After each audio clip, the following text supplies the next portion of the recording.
There, in this video I am going to show you how you can change your Shopify store name and Shopify URL. You can see I am in my dashboard. Go to settings, and then if you want to change your store name, go to general.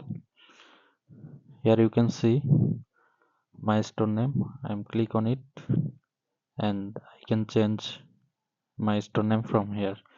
Okay, just I am typing 3 for testing purpose. Save. And if you want to change your URL, then go to domains.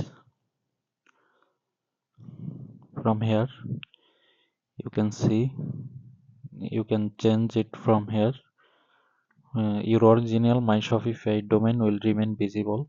For technical setup, you can see it is unprofessional, so I suggest you add your custom domain from here. Thanks for watching. Please like, comment, share and subscribe my YouTube channel.